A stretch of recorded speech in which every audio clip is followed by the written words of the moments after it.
I just say and we're live. Yeah, literally, that's what we're gonna do. Right. We're gonna get like anyone doing it, just random people.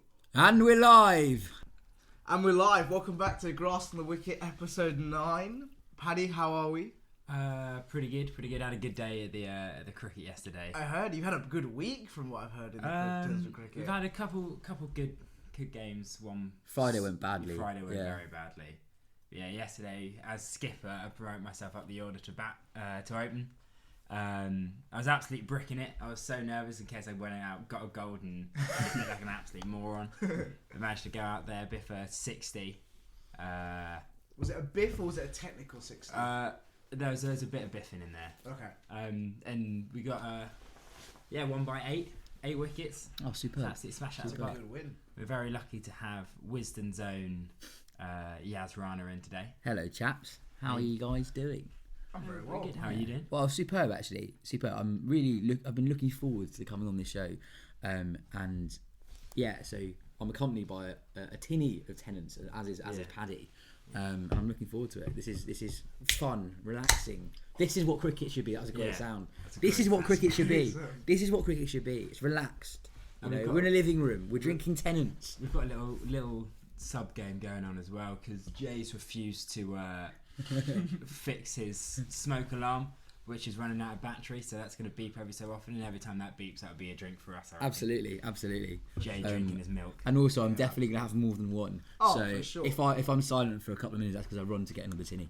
No, that's absolutely fine. Should we start with a couple quick Twitter questions? First from Neil Granger. Hello, Chippy. Sorry, no. Neil Dyer's going first, sorry. Too many Neils. 100% of our questions from Neil. Neil Dyer, Sam's dad, who unfortunately can't be here today. He says, in terms of fandom, Jay has told us he's a big fan, a massive fan, a huge fan, a staunch fan, and an enormous fan of various teams. What is the hierarchy of these qualifying adjectives, and where does his admiration of Ish, Sodhi, fit in? Right. Well, so a big fan, right? That's not really... You say that about something you're not a big fan of, really. So I googled the definition of staunch. Staunch fan, for me, correlates to Kent. So when I'm saying I'm a staunch fan of Kent cricket. Yeah. I love how you've done research in this question. Because I was thinking about, I've got to really give valid reasoning to why I want to correlate each adjective to a team, right? So staunch is Kent cricket because I'm a loyalist, a loyal fan rather, and they don't... You bleed blue. Yeah. And even if Darren Stevens doesn't come forward when he's been approached for match fixing, you still support him. Yeah. Okay, right. Yeah, but I still will support Kent, even though they go through thick and thin. They're going to probably go down, as everyone keeps saying, but I'm still going to support them. So that's why they're staunch. Enormous fan. How can you use the word enormous and go, well, I'm just an enormous fan. Yeah, there's not really much to it. Yeah, you're right. Okay, let's just say massive is India, enormous is New Zealand. But you're saying this, but to people who don't know you, they have no idea what these things mean. I don't know how much of an India fan you are. We want the hierarchy. I don't like what they correlate to, who they correlate to. Isn't that important? I'd say that's more important than the hierarchy. Yeah, but not everyone knows. I want to know which order they go in, and who they correlate to actually. Yeah. All right. I want to start from the bottom. So big fan. The bottom. Big fan. Yeah. I can't remember who you said you were a big fan of. Alright, let's just say an IPL team because I don't like the IPL. No, you're a big fan of a player who's done something all right.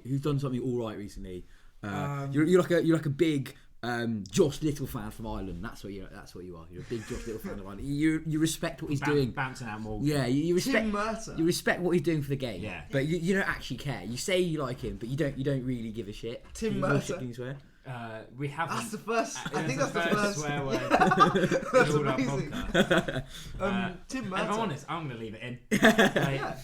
So a big fan. I'd say, a player, for example, I reckon like a Tim Murtagh or someone, just like a standard county player that's like just. Tim Murtagh is not a standard county player. No, but I mean like he's the Lambeth Lara. Well. Yeah, because he's performed well, like a high performance county player. And, international test. We're talking about a test match cricket player here. Yeah, he's a test match player, now, isn't he? Yeah, and not just any test cricketer. He's Tim Murtagh. Yeah. Ireland's greatest bowler. all-rounder. He's one of the great all-rounder cricketers playing in the world right now. Okay, a massive fan. I don't really. Can we just move on? Like, this is just. I'm enjoying it. I'm enjoying it. Massive. Okay. Well, all right. Let's just go to the important person here, Ish Sodhi. Yeah, Ish. So what's Ish Sodhi's relevance to the question? So, but I don't know if you know me, Yas, that well, but like I am obsessed with Ish Sodhi. Why? Why? Okay, it's quite an embarrassing story. No, we should definitely get the whole backstory because we've spoken about Ish Sodhi so often for someone who's not that good at cricket. So Ish Sodhi I think made his debut 2013, right? I was about 14 or 15 at the time. And I DM'd him on Instagram saying, "Oh, I'm a massive fan of you." Massive. He's a massive fan. Okay, right. But this is pre love. Okay. He started as a massive fan. So this is not enormous. You're No. This is just before massive. pre-enormous. pre-enormous like, and definitely pre-staunch. Yeah. Okay, Because right. well, actually now I am a staunch fan of his because he's obviously like he's had lots of ups and downs in Yeah. his career.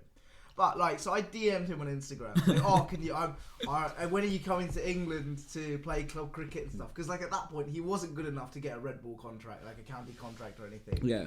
So I thought, he'll probably play club cricket somewhere in England. Because like it turns out his friend actually played at a club near me. So sorry, let's backtrack a little bit. Yeah. Why did you DM him? Why were you a massive fan? And is this a thing you regularly do? You see somebody make their international debut, like, yeah, you know what? He deserves a message from Jay Shah. Mate, when are you coming to England? It's like the Paul Hollywood handshake in the Bishop Bake-Off. It's the Jay Shah DM. On this, a brief little side note. Are you guys aware that if you add Saj Mahmood and Liam Plunkett on Facebook, they will accept? They're already my friends. Yeah, I'm friends. Sam and Paddy both have. Saj Mahmood messaged my mate out of the blue. Genuinely messaged him out of the blue with like, "Hey mate, I've got a new clothing brand. Do you know anyone who's willing to sell it at universities?" Genuinely out of the blue, Saj Mahmood got in touch with him. So folks. Get Saj Mahmood and Liam Plunkett on Facebook. They're great value. Liam Plunkett's is genuinely his personal account and actually shares quite a lot from it. Yeah. And he's like, fair play. Saj uses his mostly for his fast bowling academy. Yeah. There's a lot of videos of him doing like coaching work or him just bowling in wheels in test matches. Yeah. I mean, Saj is he's very Luton, isn't he? He's very like South Asian, brothers. Yeah, he's class. He's class act. Sorry, Ish Sodhi. Sorry. No, so like the reason I think I like Instagram was like because I guess he kind of embodied like who I was like as a person, like in terms of like being from Indian descent but moving to another country and like basically being a spinner because obviously like England had Monty Panesar, but like I guess I was a little bit younger when he was around. Like I just thought of him as a bit of a meme, really. Yeah, that's pretty much how everyone saw him. Because he was just funny, but like Ish genuinely looked like he could be on the first name terms. Yeah. Yeah. So I DM'd him. I said, "Oh, I'm a big fan. Can you if you come to England, can you teach me how to bowl spin?" And he responded, he was like, "Oh yeah, mate. Hopefully this summer I'll be in England. I'll let you know." Oh, superb. Sweet. And then I emailed him. Did you ever get the coaching session? No. Because he never came to England that year. And then I DM'd him again after that, like saying, "Oh look, your mate's playing for because like his teammate at Northern Districts was playing for a club 10 minutes down the road from me." Yeah. And I was like, "Oh mate, your mate's playing like in my local club." And then he just never responded. Oh, you got ghosted. You got ghosted by Ish Sodhi. Oh yeah, and then I sent him one after I think mid T20 World Cup, saying, "Well done, great performance." He's like, 3 days later, he's like, "I just seem to have got this now. Thanks for the message." And that was it. Fair play. Does that mean he follows you as well? No, Okay. He does. I wish he did. Ish, if you're listening, I'd love. Can I make a serious point? Is that allowed? Are we allowed to talk seriously for a second? Yeah. Of course, I've genuinely got a serious point. So, it's interesting hearing you talk about Ish Sodhi in that way. Whilst that's a funny story, there's something serious behind that, right? Yeah. Like you as you're a brown South Asian guy who's lived in the UK most of your life. Your whole life, okay. Yeah. So, and you really, Ish Sodhi's story resonates with you. And I think that's quite interesting. So for me, my favourite all-time cricketer is Nasser Hussain for that very reason. So as a 5-year-old, 6-year-old, I'm from Pakistani descent. So my uncles, my dad, they would always buy me Pakistan shirts when I was a baby. Like you can still see it in our house now. There's loads of like age 6 Pakistan shirts, like a 3D on the back. But I remember just being like, got a drink. Here we go. In a serious moment as well. I remember Nash was saying as a captain of England. I was like, hang on, there's a brown guy who's a captain of England. He's lived his entire life. He's not born in England, but he's lived his entire life. Yeah, he was in born England. in Chennai. Yeah. And I was like, this. He's basically the reason why I'm an England fan. I looked at him and was like, this guy, he represents me kind of, and it's really important. I think having those role models. And I think like nowadays, Moeen Ali has that role. He does, yeah. And fulfills it brilliantly. The fact that you can is really important, I think, for kids, because kids, it's a generational gap, right? Your parents are going to be more naturally in tune with their South Asian roots than the kids are born and live their whole life there. It's really important to have those models, because to be honest, this is where I get serious. There aren't very many good brown role models for kids growing up. You don't really see brown people on the news other than like terrorism and crap like that. I can't think of any South Asian like us, so UK born South Asian role models. I can't think of like any. Maybe you can make the argument that like the actors from Goodness Gracious Me or something like that, like they're pretty good. But like, even that's niche. I don't know. Like maybe our non-brown listeners will disagree, but like I feel Goodness Gracious Me was massive because it was representing brown people. Oh, it was absolutely It was it's hilarious. Yeah. Don't get me wrong. I still watch the clips from time. Filthy stuff. But I wonder now the content that they made then. If they made that content now, would it be still classified? Like, would it still go down as well as it did, or would there be more backlash about it? I don't know. Are we the Goodness Gracious Me podcast? I don't know. Yeah, no, but like, it doesn't. I won't pretend to be an expert on Goodness Gracious Me, but I think it's a really serious point. Like the having these important brown role models is actually so important for young brown kids. And in cricket, it's a real problem. So, club cricketers, when you play, so often you play against a team full of 11 brown people. Yeah. Like that is a thing. Yeah. Yeah, you don't see that many representations at a higher level. Yorkshire, famously for years, didn't have a South Asian playing for Yorkshire, despite the fact that cities like Bradford are full of South Asian cricketers. And cricket, I think, has had a massive problem in forging a pathway. It's very like.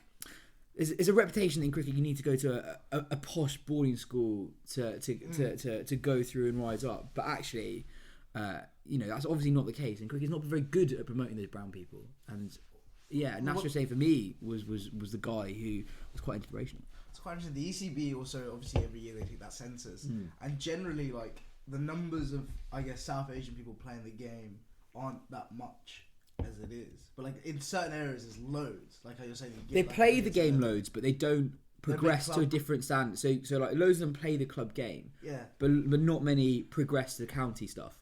Absolutely, yeah. I guess we'll move on from the fan question, because like I think it's nice that we've moved on, like we've found a link from the question to something that's got like a serious theme about it. I enjoyed that, which I think is really nice. Neil Granger, lovely. Hello, Chippy. Asks, Owen Morgan continues rightly to get positive comments on his ODI captaincy from players and pundits. However, a lot of this is due to being surrounded by very talented individuals. Which other captains have deserved praise and have been the best ODI skippers in the game, which have been showered with praise that was more deserving of their team? Ricky Ponting. That ODI side, that Australian ODI side. Yeah. I mean, that's the first of the came to my mind straight away. It was like you had Gilchrist, you had Shane Warne, you had Matthew Hayden, you had all these greats of the game, all great minds of the game. Yeah, that would have obviously hard to lose games with that team, right? Yeah, I think it's a really good question. I think they're specifically using the Owen Morgan link. Drink. Here we go. So I think that England, and particularly Owen Morgan, part of how good they are and how skillful they are is actually how they make it seem easy, right? If you had a World 11 in ODI cricket, you might feel free to disagree with me. I think the only nailed-on person in the England team to get into a World 11 is Josh Buttler. I'd have Sharma, I'd have Warner opening the batting, I'd have Kohli. I'd probably have Root in there as well, but would he be 4? I would in an ODI side. Yeah, I wouldn't have Root in England's ODI side. Really? What? Whoa, okay. Well, he's a good bat, but I'd like to see, if Hales weren't banned and if Roy weren't injured, I'd like to see Roy, Bairstow, Hales no Root and just getting another big hitter? No. So this is the thing. This is kind of is linked to my point. I think Root's skill is if you look at other countries, they've potentially got bigger names. But I think the reason why England get these enormous scores is actually because of Root. So the openers go mental, right? Yeah. They go from ball one, and you've got Butler, Stokes, etc. Low in the order. Root's skill is the fact he can score a run of ball without risking his wicket, and he genuinely scores 50 pretty much every time he bats.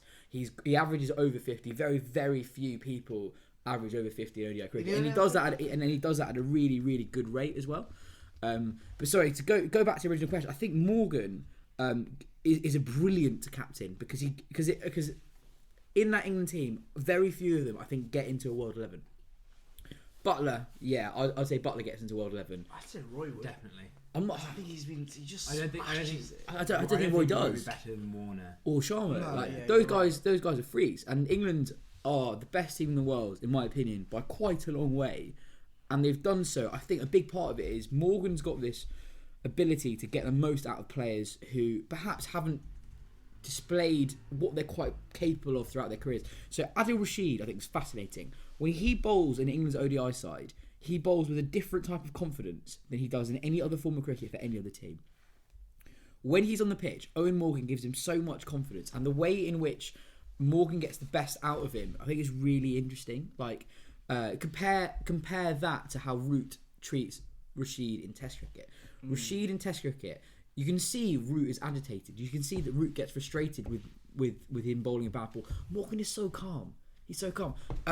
There's an amazing story about Owen Morgan. So when he scored his first Test match century, he was asked by one of my colleagues, Phil Walker, how did you celebrate? He went drink. drinking. Owen Morgan went on a date with his then girlfriend, now wife, after the game. He got his first Test 100. He didn't mention it.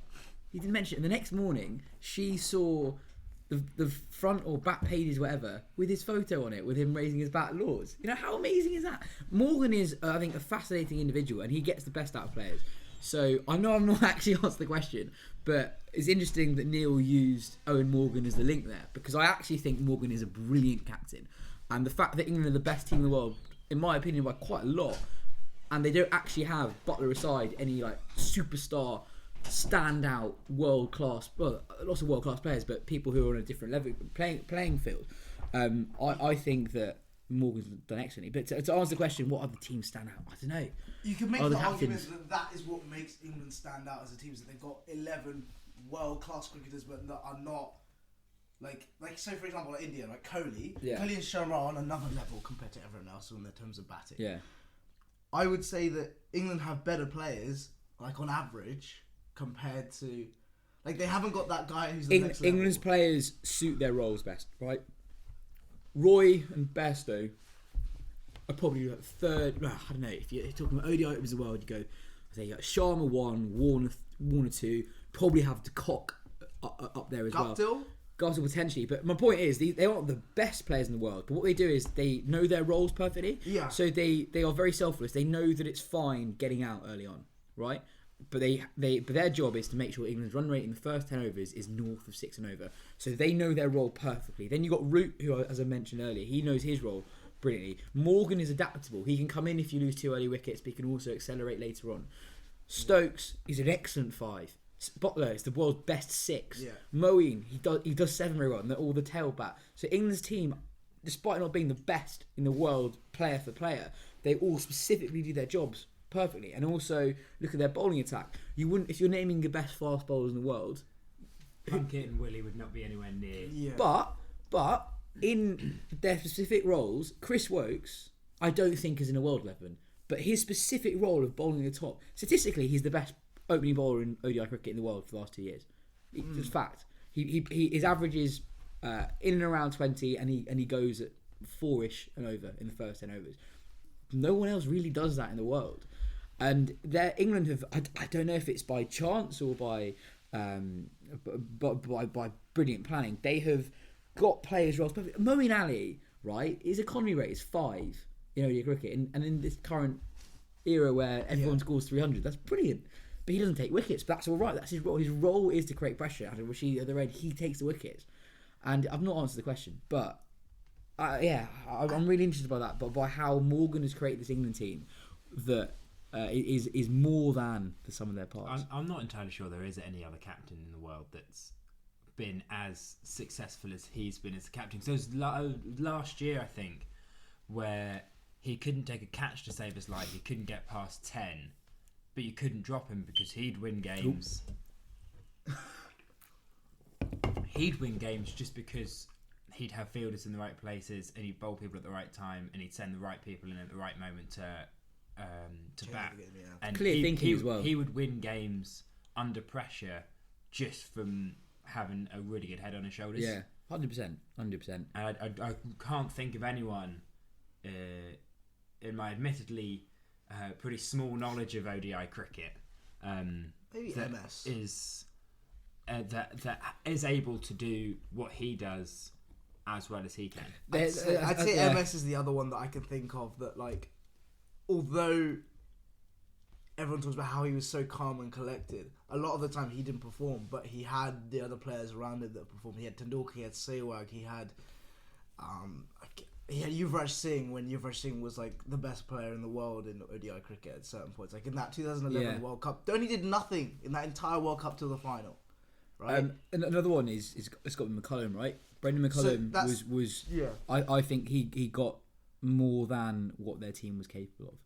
Yeah, they got to a World Cup final. In fact, they arguably should have won that World Cup with a team that they had a few star players, but it wasn't a great team. So like when I look at that World Cup team from that side, they had probably at that time with the white ball two of the best swing bowlers in Bolt and Southey. Bolt was superb in that tournament. Williamson in ODI cricket he's been consistent, but he's only averaging he averages 45, which is still pretty good. But he's not extraordinary at ODI cricket. He's obviously amazing at Test cricket, but that's a different story.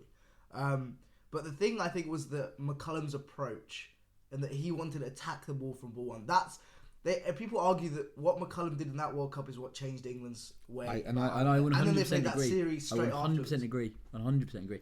But interesting, you know, Ross Taylor is. I was going to say, when you said elite level ODI players, Ross Taylor's averaging like 80 or something absurd. Only Kohli averages more than him currently in ODI cricket for the last 2 years. Since the last World Cup, Ross Taylor averages like 60, off the top of my head, like 67. It's absurd. I remember. Kohli 1, bit of a gap. Taylor 2, massive gap. Third place. Ross Taylor is. So when you said the World 11, in my mind I was thinking number 4 has to be Ross Taylor. Yeah, probably considering does. how well he's been playing. And I just think that New Zealand's World Cup this year is going to be a bit different because there's no McCullum. Yeah. And they have no real catalyst or someone that's going to explode. They have Guptill, sure, but I feel a lot of the pressure is on Guptill, Williamson and Ross Taylor. Yeah, 100%. Because Nicholls hasn't really proven himself yet in an ODI cricket. Test cricket, completely different story. You've got Williamson, Taylor, Nicholls, and then the openers in Latham and Raval who are all scoring runs. But can you read out the original question? Because I think it's a really good one. The original question was: Owen Morgan continues to, and rightly so, get positive comments on his ODI captaincy from players and most pundits. Yeah. However, a lot of this is due to being surrounded by very talented individuals. Which other captains have deserved praise and been the best ODI skippers in the game, and which have been showered with praise that was more deserving of their team? Yeah, I'd say, I'd say that I think we have covered that quite well. But you can link that to the opposite. Who are captains that have done? So McCullum is an example. No, captains who aren't actually very good, but their teams are capable more. So. Different format, but I think this is my controversial opinion on English cricket right now. Owen Morgan was in England's Test team and averaged 30, it'd be worth it, because I think he is that good a captain and gets the best out of his players. And I don't think Joe Root's a very good captain. I don't think he is. I think. Do you remember when he got? England love to fall into the trap of pick your best player as captain, and it's so odd that they don't do that for the ODI. Yeah, they've got a captain who's so good at captaincy. When in cricket, compared to other sports, the captain's role is so important. Yeah. But for the Test side, it always seems to be whoever's scoring the most runs, whoever's most confident. let's change how they're playing their game and burden them with captaincy. In fairness, though, in January 2017, when Alistair Cook resigned as England captain, there was no one who was a guaranteed pick basically in that side. Yeah, because Butler was out of the side. So at that that's point. kind of why Butler's come back into the squad, and that's why he got vice captain so quickly. Yeah, exactly. Because he's got a good head. They're basically tailoring him to be England's next Test captain. I mean, I'm not. Was my opinion of why he came back into the side, because he was willing to basically drop white ball cricket to concentrate on red. Yeah. I wouldn't be surprised if October the 1st, 2019, Josh Butler is England's permanent red Test captain, because I think this October then. Because we've got a massive year, massive summer, the career-defining summer for any England cricket player at the moment, and whatever happens in the World Cup and the Ashes, it's going to massively affect those lads' careers. And I think there's a really high chance that even positive or negative, if we win the Ashes, lose the Ashes, the route might take some time off. So you know how Cook retired from Test cricket last year at 33? Was he 33? Yeah, must be. I'll check. I think he could have gone on for ages, and I think the reason why he ended up going is he it's so relentless playing that level for so long. 34. Okay, so He would have been 33 when he retired. Yeah, probably, okay. Sure. He was playing at that level for so long. I think Cook should have taken a sabbatical. I think he should have taken a winter off and just like, mate, just feed the goats in your farm. Go back to the farm. Exactly. Yeah. And you could get another 3 years out of it. And I think Root should do the same thing. Root has been playing all 3 formats for England for so long now. He's the only player long that I think, and he's only 28. Yeah, he's only 28. Give him some time off. Even just take the captaincy away from him. That's what happened with De Villiers, isn't he? He just burnt out. Yeah, because the amount of cricket that he was playing, albeit that he was playing a lot of the T20 leagues, and that's kind of what burnt him out, is the amount of travel in that. But it cost him probably 3 years of his South Africa career, I'd say, just because of the amount of cricket that they all play, especially considering this at Root. Drink. Considering, sorry, go ahead. I quite like this sort of drinking thing. It allows us to just take a second, gather our thoughts, and work out what we're actually going to say, as opposed to spout absolute rubbish. I think Root should have had the captaincy not taken away from him. I think he should have kind of walked away from the captaincy before the end of the summer, and just been like, look, someone else takes it. I'm going to stay and play.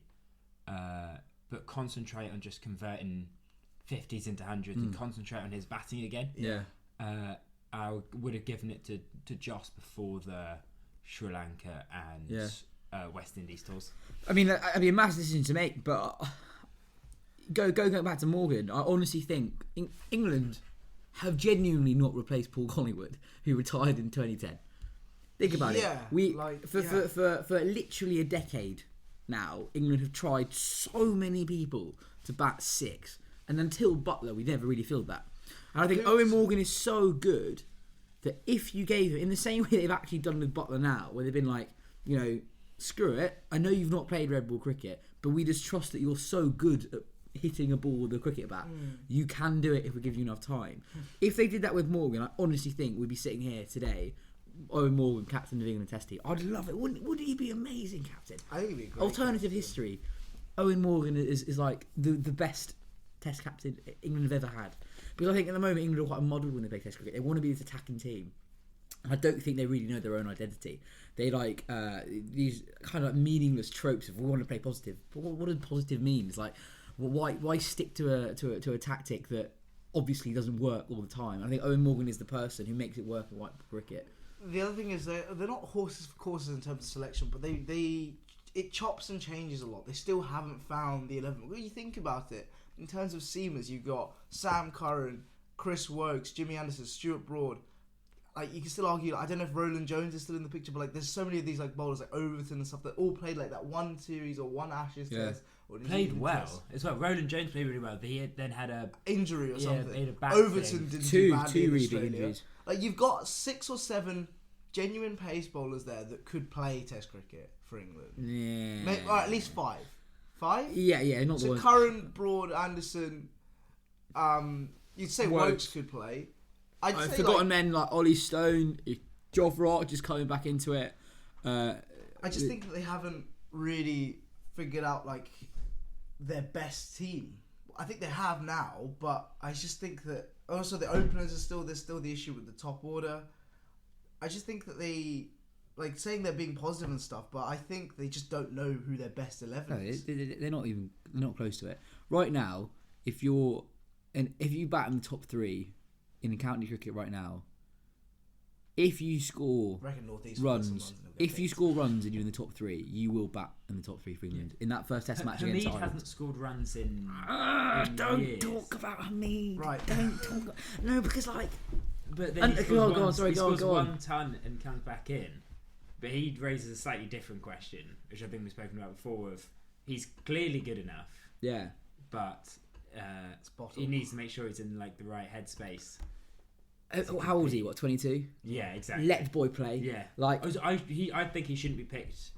That she should have this season at least without the question of him coming into the 100% agree. 100% agree. Also, don't let him even get picked for England at the moment. Let just play county cricket. Well, I treat it. I wouldn't even play him in the white ball stuff, but yeah, I think that if you're looking to be in the Test side, and he's not really scoring runs in the white ball stuff. I think he got a duck yesterday. Yeah. Just don't risk it. Just stick to one format. What I would do with Hamid is treat him as if he's never played for England before. So the only way in which he plays for England again is if his runs just demand it. And until then, let's not even talk about it. Okay. Let the guy play cricket, and let him enjoy. Let him find that love for the game he obviously had and quite clearly lost last year. Just let him play. I definitely agree with you with the top 3. No one really knows who it should be, and Vince has taken a dive up the order. Hildreth's taken a dive up the order, but it doesn't really matter how many runs they score. Vince could score half the amount of runs of Hildreth. Vince will get picked ahead because he looks like a classier bat, and that seems to be a higher up the priorities for England selectors. So on Vince, Ben Jones at CricViz wrote this brilliant article in August on the Wisden website, which you can. I think I know which one you're talking about. And he basically statistically proves that James Vince is like the unluckiest player to ever play Test cricket. This is based on statistics that show that out of the balls that James Vince is not in control of when he's batting, he disproportionately edges a really high percentage of those balls. So somebody else basically plays and misses more often, whereas Vince plays and nicks more often, and that is just luck, basically. That doesn't mean he's a worse player. Well, it might be, it might be because he's too good. Because you know when you get some of those balls that you face and you're like, well, like if I was a bit better, maybe I could have got close to it. Yeah. But it was such a good ball, like you're in a different postcode and you played it.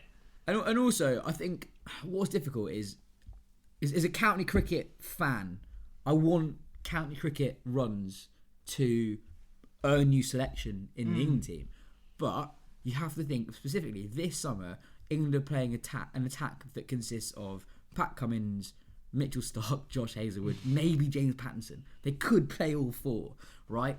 And however many runs you score at county cricket, that is not an indication of whether you are the player to score runs against that attack, because those bowlers just don't exist in county cricket. Yeah, there's not. They don't exist. So the jump from Darren Stevens to Pat Darren Cummins. Stevens bowling 68 mph to Pat Cummins bowling 93. Exactly. It's So absurd. So England's they have to be clever about who they pick. And I understand why. More than understand, I agree with him. I want James Vince to bat in that top 3 because he has a higher ceiling than basically anyone who's English, other than Joe Root, in my opinion. Really? Yeah. In the Ashes in 2017-18, he scored an 83 at Brisbane against one of the world's best attacks, and he batted like a dream. And he got run out. If he doesn't get run out, then who knows what happens? And then at Perth, he gets bowled by that Mitchell Starc ball that hits a crack when he's on 50. What happens? What happens if those 2 freak incidents don't happen? His last Test match, he scored 70 against New Zealand. The day before England made their selection for the Pakistan series last year, he scored double 100. James Vince is class. He's class. CricViz have a metric of how likely a ball is to get a wicket, don't they? In Test cricket, I believe so. Like, Do you know percentage, the percentage of that Mitchell Stark ball?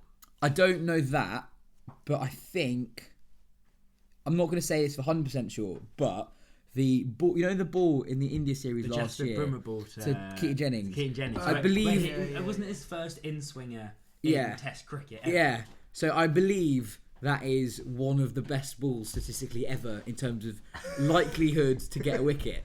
Because like he's a guy who bowls 90 miles per hour who normally swings it away from left-handers, and he bowls one that moves in. So obviously Jennings looked like a mug for leaving it. Does but it just move in? It hoops. hoops. Yeah. And it's perfectly on line. First attempt. He hasn't whipped it out before. Yeah.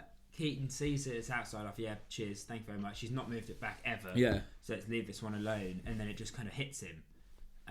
And everyone's like, oh, he looked really stupid for getting out. But at the same time, how on earth are you supposed to predict that? Exactly. How on earth are you supposed to know that someone bowling 90 miles an hour who's never swung the ball back at you before is just suddenly in his 8th Test match gonna swing one back? Exactly. I mean, and cricketers have this amazing data on lots of things, right? They can.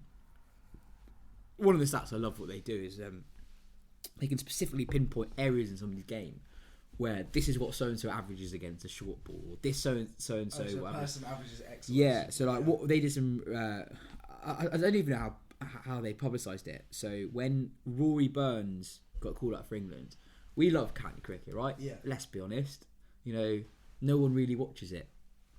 Yeah. Yeah. Like No. Like, There's not that much. There's not much coverage of it as well. And so what they can do is based purely on data. They can paint a picture for somebody like Rory Burns, and as somebody who's not watched Rory Burns bat before, you can know how he bats. So by seeing how the percentage of balls that he leaves, the percentage of his runs that he scores with the cut shot, the percentage of runs he scores opposite. So basically, he's like Alistair Cook in terms of style, and they can do that just by numbers. And also things like Johnny Bairstow averaging like 10 against balls that actually hit the stumps. I don't know what the exact figure is there, but they've got numbers for that, and I think that's really interesting. And they're changing the game. They're changing how cricket Statistics is changing the way that everything is read and analysed in sport in general. Let's move on to a couple of things of current news in world cricket. Shahid Afridi's news updates. Shahid Afridi's age. That's the first one I want to talk about. So in Afridi's book, he talks about how the year was 1975 when he was born. ESPN Cricinfo has his age as born in 1980. So he could be 5 years older than his current age on Cricinfo.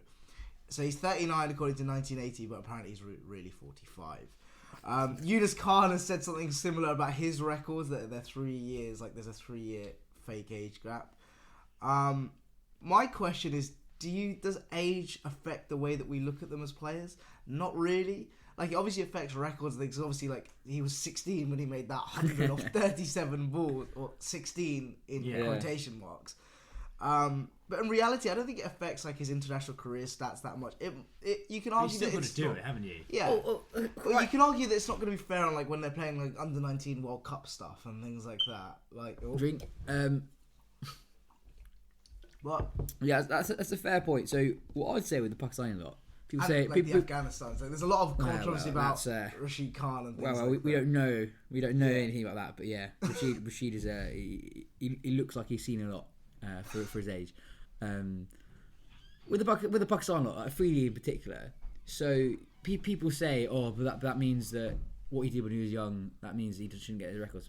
Fair enough, that's fair. He shouldn't have this record as like is he the youngest ever to get 100 or something silly. But it means he actually played until a really old age, right? So when people the flip side, like he was playing. So he used the young records, but he gets old records. Exactly. Yeah. So like people were like, he shouldn't get the young stuff, but. Shahid Afridi, he retired. He let it go too early in Test cricket. No, he didn't. He retired when he was like 35. Like because he retired really early from Test cricket. Still played loads of limited overs cricket for Pakistan. Yeah, I mean, like he stopped playing international cricket at what? Like, how old is he officially now? What, 43? Well, so I think officially he's 39, but he according to the age calculation, he's 45. So he stopped playing international cricket when he was 43. Yeah, fair play. You know, that's amazing. To put it into context, I played a game, one on Wednesday, one on Friday, one on yesterday. Yeah. I got out of bed this morning and collapsed on a heap on the floor. Like my legs just gave way. And I'm only 22, and he's playing cricket until he's a lot older than that. And he's like a real athlete, right? He's not just like a fat lad. Yeah, he's not like he's not got a dad bod. He's in good shape as a cricketer. And fair enough if he's doing that. I don't think the age matters, to be honest. Who cares? Just let him start. I don't see it making. Like, you make the argument for like under 19 World Cup and stuff. Like it's not fair. Yeah, it's like imagine like having Rashid Khan when he's 19 years old playing an under 19 World Cup when in fact he's 22 or 23, whatever he actually is. But but then all it does is it actually just gives those younger players good exposure to international proper. And to be honest, if you look at Pakistan under 19 teams, they're full of 16-year-olds. Yes. Who like I think they're self policing that to a degree. Well, I remember like the first kind of instance I saw of like not fake birth certificates but like people that just don't look their age was this 15-year-old from Afghanistan who was playing in the under 19 World Cup. His name was like Shahidullah, and I remember looking at him. He just looked 30. He just looked like he was 30. An important point to make though is that we are taking the mickey out of them, but I don't think they do it maliciously. No, it's just actually like they just don't have the administrative systems to get like legitimate. And it's like people do it for advantages through schooling, and so like I've got family in Pakistan whose ages aren't what they actually are. Yeah. But it's not really done maliciously. It's just the system. Yeah, as you say, the system's not. I mean, it happens here quite a lot. Like certain, I think in like the posher areas do it more, such that if they've got a kid that's born right on the split for years, they'll often just change the date such that the oldest in 1 year as opposed to the youngest in the year above. Because I can't remember the statistic, but you're way more likely to succeed in sports if you're September to January, September to December. So I know in ice hockey they do the split in the calendar year. So your age group will be whatever Jan to Dec, yeah. And there was a hockey game where 100%. So there was the league. Most of the league was January, February born. And there was like 3 or 4 born after that.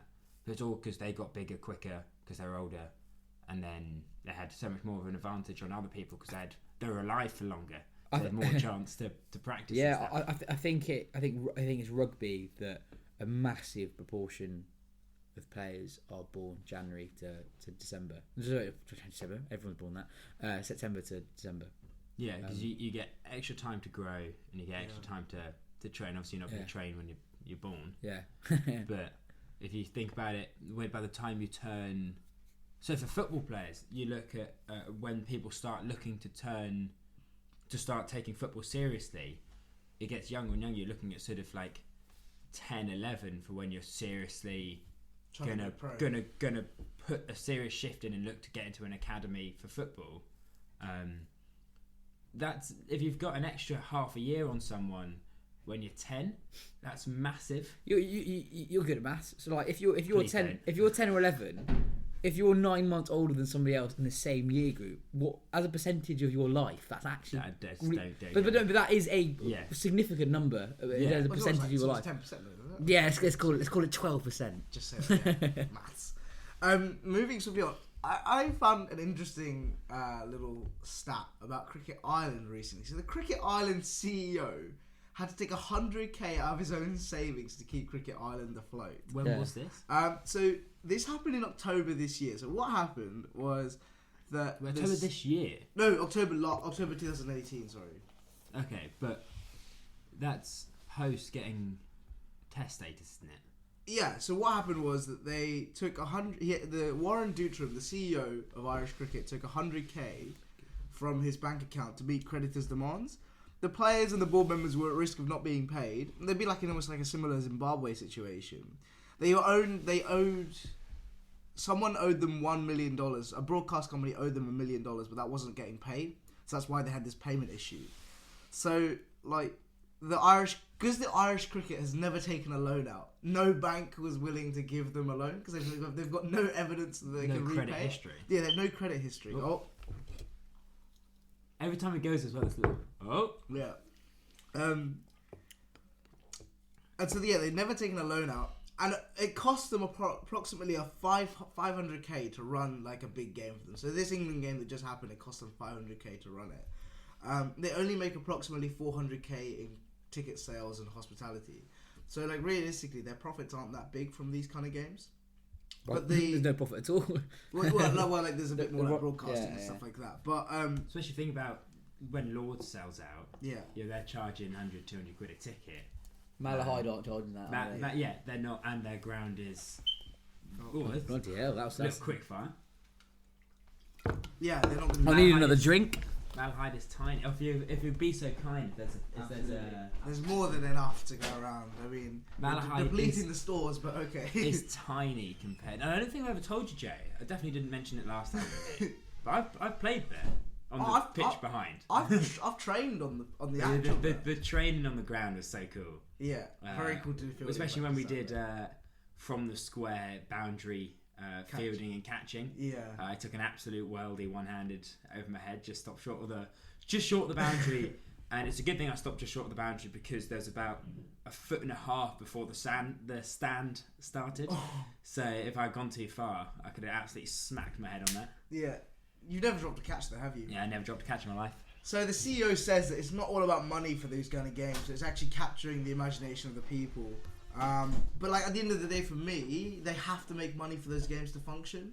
It's a fine line to find because certainly for a new test playing nation where you're looking to get as many people interested in the sport as possible to keep test cricket afloat in an emerging cricketing country, you have to find the line between making money and getting people interested, and you're not going to get people interested in playing cricket by charging 100 quid a ticket, whereas you can at Lords. You've got a market for that in England, whereas in Ireland you aren't going to get people coming in charging that amount of money, so you kind of do need to take a bit of a loss to start with to just get people through the door and get people interested. Which raises the question, is it even the ambition of associate countries to play Test cricket? I know that's a weird question. Because of the financial part. So I saw a statement by Cricket Scotland latter part of 2018. Well, I think it said something along the lines of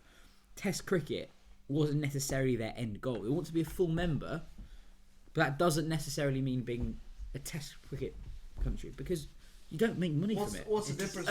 So if you're not, could Scotland host Test match? Probably not. But like feasibly, like if they play Zimbabwe or Afghanistan, they're just losing money. If you're not one of the big nations, you're just not going to make any money from it. And no one really wants to. England and Australia make money from it. That's it. No one really wants to come and travel to you either. Yeah. I don't know if we've spoken about this on the podcast or not.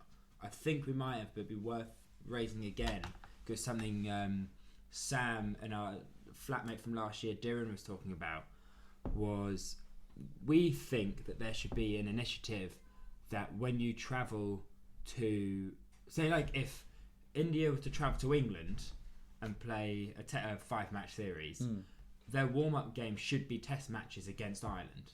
A 2-match series or a 3-match series against Ireland as their warm-up, as opposed to playing a warm-up series against even if it's one test, right? Even if it's just one test. The county sides would obviously and then want that. Because they're gonna make enough money. You say that, but the county sides never played their full team when tourists come over. It's always like Kent second 11. Yeah, but for them, that's the reason for those games is not for cricket. It's the amount of revenue you get out of those games. Yeah. Like I've been to that Kent India game. And it's rammed. It's every year Kent get an international side. That game is always rammed with spectators because of the opportunity to see international cricket for such a cheap price and so how local it is. Yeah. Like you think about. But then you think about how these are test playing countries that can't make enough money to play test cricket. The ECB can just funnel money from their test matches into places like Kent. Obviously, you're going to lose out a little bit on the spectacle of the game, but you can still make the same amount of money. Maybe a touch less. But if people like Ireland who aren't playing test matches, even though they're a test nation, because they can't afford it, how big would it be for them if they had a guaranteed every 3 or 4 years? Well, every like 2 years, that there's a big nation comes to tour England. Yeah. They have to go play at Ireland. Places like Bangladesh, if you go tour in the subcontinent, you have to go play Bangladesh. If you go to South Africa, you have to play Zimbabwe first. That kind of thing. The prime example of saying that Test cricket is not feasible is Zimbabwe. Initially, in the Future Tours program against India, they had planned. I think it was 2 years back when India went. They were meant to play a Test match against India. They said no, we'll take 3 ODIs, because literally they knew that they would make more money from 3 ODIs than they would from 1 Test match against them. Oh, here we go. Oh, that's a second. Oh, I just A wonderful sound. The other thing is interesting about Ireland is so they're actually thinking of moving out of Malahide, and they have a plan to build a ground in Abbottstown, which is a little bit closer to Dublin. I had a look on the map. It's going to cost them approximately 40 million to build, and it will have good permanent facilities and 15,000, in 20,000 fairness, capacity. Malahide isn't that far out of Yeah. town It anyway. was an hour. No, it's not. It really it's not. wasn't. It's, By it's train, no. No, It was a we half got an hour drive max. Yeah, We we went by got train. We went the to- train, but yeah, it took us max 30 minutes on Yeah. the train. Yeah. Then it was a 5-minute walk. We down went the on road. an But Edinburgh Uni Cricket Tour to Dublin last year, and yeah, I don't think- it didn't feel like it was outside of Dublin. I don't think that's the reason. The reasoning is more that it's going to be a permanent facility. I would say that the facilities at Malahide, certainly like the nets. the nets, the To clarify, pavilion, and all that aren't temporary. really. Well, that's what I mean. They're they all look pretty temporary. It's not really up to the standard Yeah. that you expect from Test play. Like it's kind of a place like when we walked in, it kind of felt like we were playing another club game. The facility, it wasn't really. You didn't really get the same spectacle that you get like maybe in the long room. Maybe Yeah. you don't get that from Obviously anywhere. not. Yeah, but so the idea I think is to make a more permanent facility, but it's going to cost them about 40 million to build. I'm surprised with that news though, because they didn't sell out the England-Ireland game just gone. They didn't. Oh. So they definitely aren't going to get. The purpose of it wouldn't be to increase capacity, because the capacity's fine. My question is that although Cricket Ireland have now got Test status and stuff, is cricket on the surge in Ireland? I don't know if it is. I mean, I don't know enough on the subject, but I don't know what. I guess we can only talk about it from a Scottish cricket perspective. Do you think is cricket in Scotland growing, or is it stagnating? I think that certainly I'm not that big of an expert on men's cricket in Scotland. I think it's gotten a lot more exposure after beating England. Yeah. So I know people that know nothing about cricket ask me what Scotland beating England meant. Yeah. And kind of how big is it? Yeah, I second that. And these are guys that don't know the rules. They know nothing about it. They kind of don't even know that cricket exists. Yeah. And they'd ask about the sport. So that's obviously huge. But I know that women's cricket in Scotland is growing exponentially. Yeah. At the moment. And we can kind of see that on a local level in our club, can't we? Yeah. Yeah, There's just so much women's cricket rise in Scotland. There's a bit in England. Women's cricket in England is getting bigger, but it was kind of elitist to start with. I think women's cricket in England, it was kind of a bit like, oh, I was good at school, therefore I'm going to be good again, and no one else can really progress through the ranks.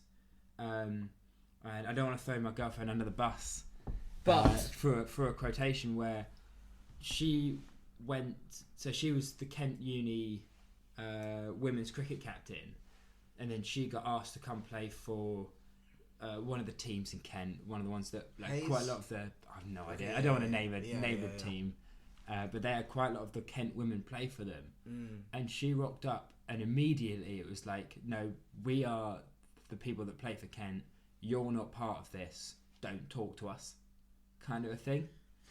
I think in Scotland that doesn't exist, and if it does, it's nowhere near to the scale that it does in women's cricket in England. But I think that's might be from a slightly biased view of, I'm always going to side with Danielle and someone's going to be a bit mean to her, aren't I? Yeah.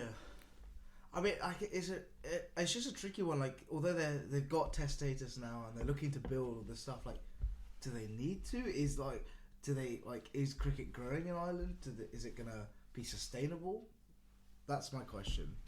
I don't know the numbers. I don't know the facts of that one. But certainly cricket in Ireland, it'd be worth talking to Terry, your flatmate, who's played a lot of cricket in Ireland, a lot of rugby as well, and it'd be interesting to see where whether it is actually growing or whether it was kind of always there, or maybe they've got Test cricket too late and it's starting to dwindle again. So we'll ask him and find out for next week. Yeah, moving quickly on to the Afghanistan-Scotland games, which start next week. Predictions of how important do you think the series is? Any ideas? How important do I think this is? Well, I think this is an important test for Scotland to prove that. So, this is kind of an important test for them to prove that it wasn't just a fluke, the England thing. Like, this is to prove to them that they are actually in the world top 10, top 12 teams in ODI cricket. So I think they proved that last year in the World Cup qualifier. Yeah, they should have qualified. Not only should they have beaten West Indies, they should have beaten Zimbabwe, and they threw a really actually quite high quality. What happened in the Zimbabwe game? It was a tie. It was a tie, but they should have won it. Like, they really screwed it up at the end. And yeah, they proved last year they're a top 12 team. In fact, they should have been top 10. Callum McLeod against Afghanistan probably played Rashid Khan better than anyone in world cricket has played Rashid Khan, utilising the sweep shot to counteract Khan's ability to spin the ball both ways. How important is the series? For Scotland, any opportunity to show that they are that good is important, because people are going to use every opportunity to belittle them and belittle their previous achievements. They've got it was always England's reserve team. The four games they've got. It was a reasonably full strength side. Yeah, that's what I was going to say. The 4 games that Scotland have got this summer: 2 Afghanistan, 2 Sri Lanka, and then the T20 comp in September. I can't wait for that. Is going to be a great opportunity for them to show that they are a force to be reckoned with. In my opinion, they're favourites for the Sri Lanka games. Sri Lanka, I'd agree with Sri Lanka are really weak. I think Afghanistan could beat them in the first 2, but I would say that Scotland should win the Sri Lanka games. They should be favourites, and so I'm really torn on this, right? Scotland should be in the World Cup, 10 teams or whatever number. I know what you guys are going to think about this, so I want to talk about a 10-team World Cup very briefly. Okay. People blame the ICC for having a 10-team World Cup. It is not the ICC's fault that there's a 10-team World Cup. The ICC as an organisation do as much as they possibly can to promote the game. Mm-hmm. The decision to have a 10-team World Cup was the decision of the ICC board, which is basically bad PR. The ICC board is consisted of a member, basically the chairman of every single board who's a full member, plus one member, the chairman or CEO of the ICC. So the ICC board isn't the ICC. It's each of the boards, and there was a motion passed. Each of the boards are the full-member boards, so they're the ones that are most likely. So the motion passed 5 or 6 years ago, which basically gave more power to the ECB, the BCCI, and Australia. And so therefore, when people criticise the ICC for having a 10-team World Cup, it's not the ICC. It's the reason why we have a 10-team World Cup is simple. 2007 Cricket World Cup, 16 teams, 4 groups of 4. Pakistan and India don't get through to the knockout game. They play 3 games each, and broadcasters lose literally hundreds of millions of dollars.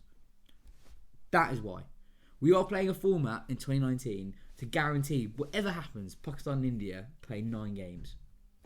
That is the reason why. And it's in my opinion, I don't think it's the ICC's fault.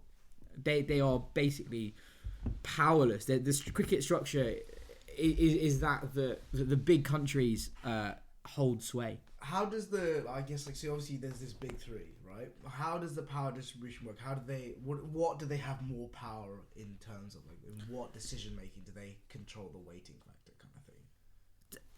I don't know for facts, so I'm going to be a bit tentative on this one. I think it's money. So I think India see they see the money the ICC generates, and I think they want a big chunk of it, and therefore more power with what they can do. Okay, so they kind of are part of the distribution of funds almost. Yeah, the BCCI are having in the last 3 or 4 years, are going for a massive power surge, but smash and grab, get as much cash as you can possibly get before people realise what's going on. Ooh, little BCCI drink there. And you can tell just the way that they run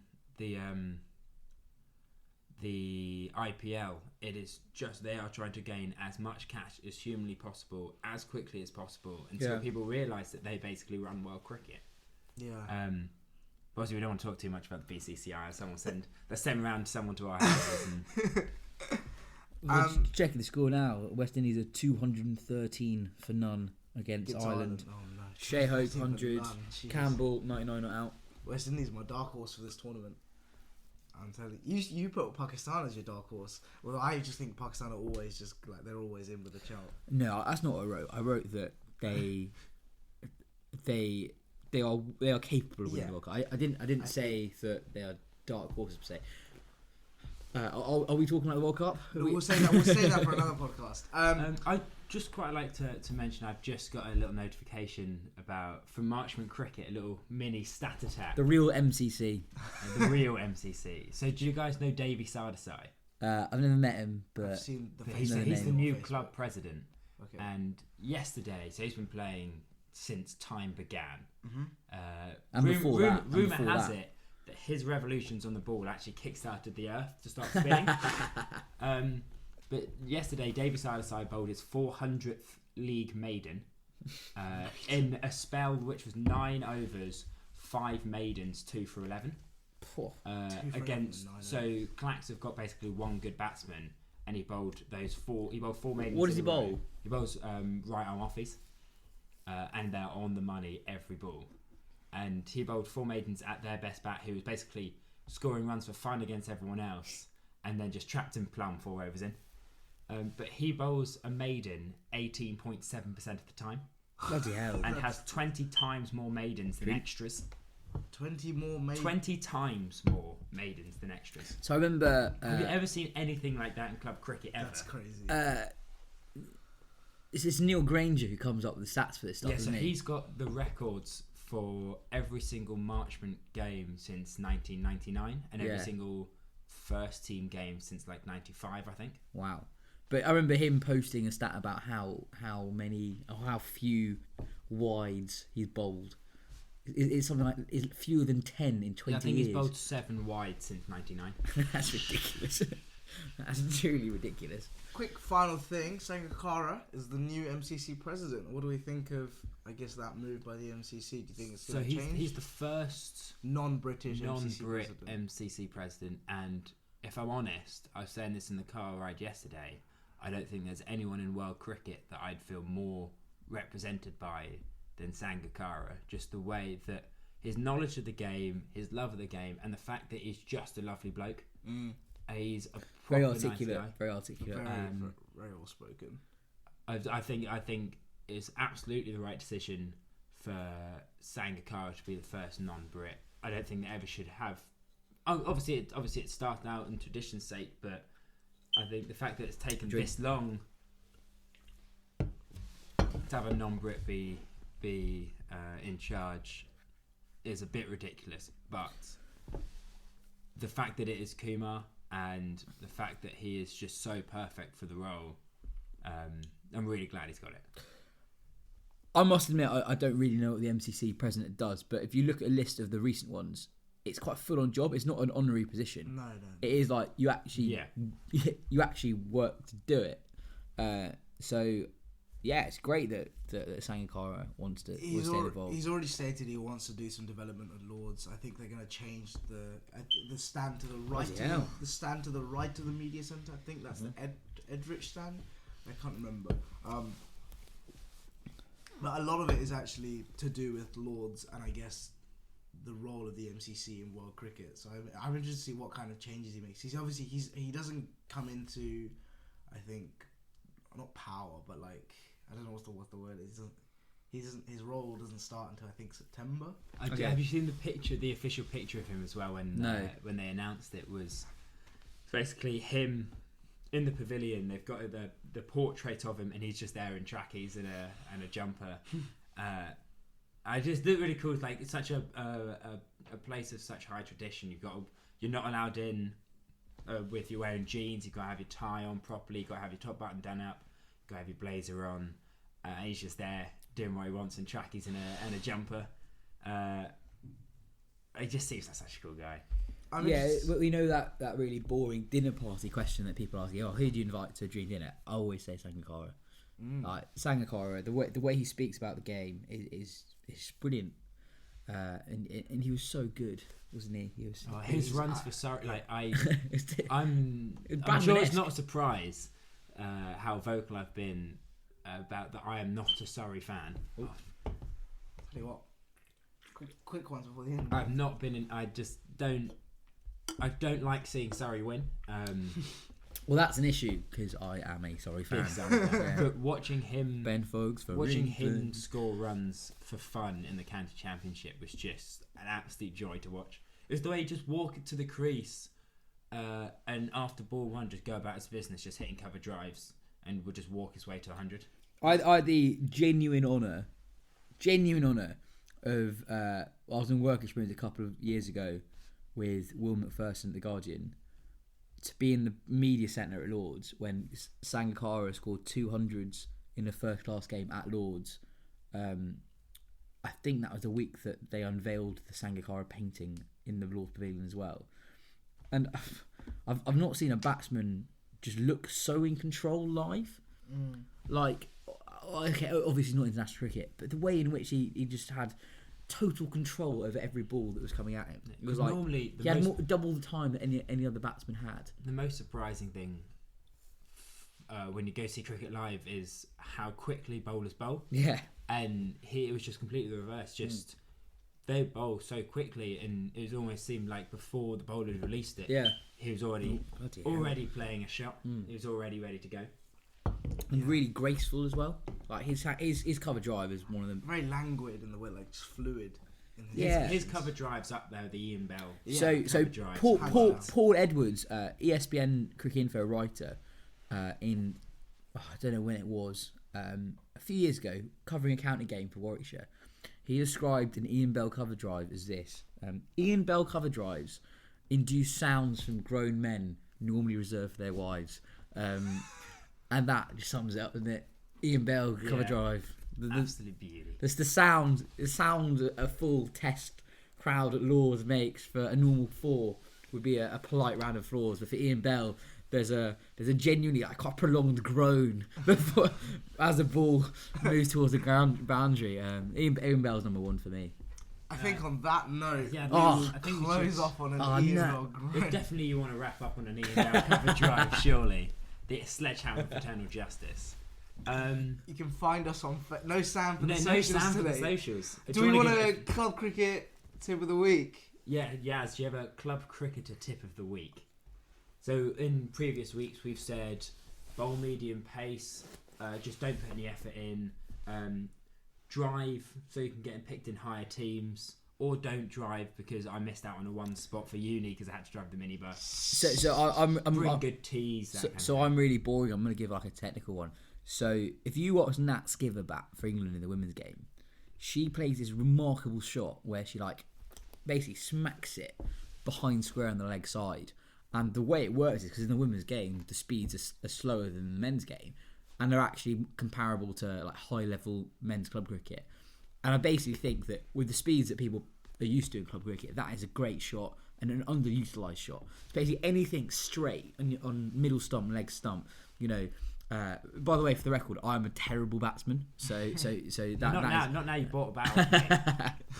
Absolute want. But you scored way more runs with it than I did. If you have the hand-eye coordination that can pull it off, I think that is a shot to add to your repertoire. So it's basically anything on middle and leg stump. You shuffle across to off, and then just smack it behind square on the leg side. It's really effective, and yeah, I'd do that. So Yaz's top tip is look up this shot from that. Yeah, and that's good. Yeah, replicate it. I agree with you that the high level men's cricket, high level club men's cricket, this sort of pace you can compare it to the women's game. For the record, I'm not saying the quality is the same. I'm saying the speed is the speed of the game. The women are infinitely more talented. than the men in club cricket, but the paces are similar, so therefore, you watch a Nat Skiver play those shots, and like that is how you should play that kind of speed of bowling. I see. Jay, do you want to try and work out how the socials work? So Facebook is Grass on the Wicket. Twitter is @GrassWicket, I believe. Grass Wicket podcast. I think. No, it's just Grass. It's just Grass Wicket. This is why we're struggling. See, I know that. And then, the whole thing. And then on YouTube, we are just Grass on the Wicket podcast. We're on Podbean. We're on Stitcher. We're on iTunes. We're on Spotify. Wow. And we're on SoundCloud. No, we're not on SoundCloud. We're not on SoundCloud because they ask for money and we don't have any. So yeah, Podbean sponsors, if you're listening, hit us up. And Yas, do you want to plug any of your socials? To our massive crowd of Elliot Foster and Neil Granger. You've got to listen to the Wisden Cricket Weekly podcast. We've got some very exciting guests coming up. We've got Wasim Khan on this week. The new managing director of the PCB. Yeah, we've got him on coming up on Wednesday. We've got him on. We've also got recently we've had like Ben Duckett, Joe Clark, Ollie Rayner on, and we've got lots of exciting guests lined up for the biggest summer of cricket has ever seen. We've got big guests. I definitely recommend the Wisden podcast. It's quality. Very kind. Very kind, lads. Yeah, it's great. I enjoy it a lot. And do you know what? I've really enjoyed this episode. Having you on to an absolute treat. Yes? I've enjoyed it so much. Honestly, I've honestly really enjoyed it.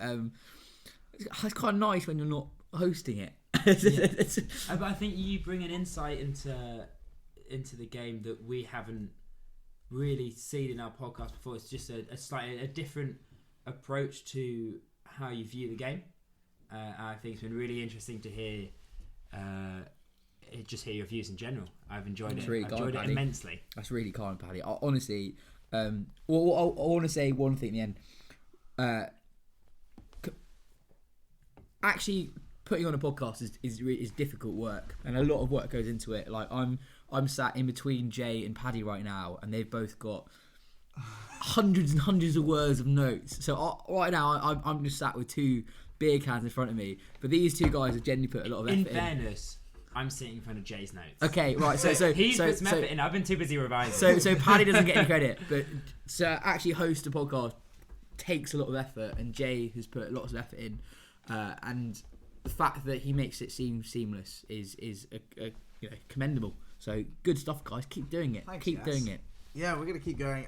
We will. Thank you very much for listening. I was gonna say cheers. we're gonna record again, but we will have some drinks breaks coming up very soon. We've got some very special episodes hopefully in the next 2 weeks. So that's all I'm gonna say. Yeah. I'm not gonna say anything else. Thank you all guys very much for listening. We've had an absolutely great time, and we'll see you guys next time. Cheers. Cheers.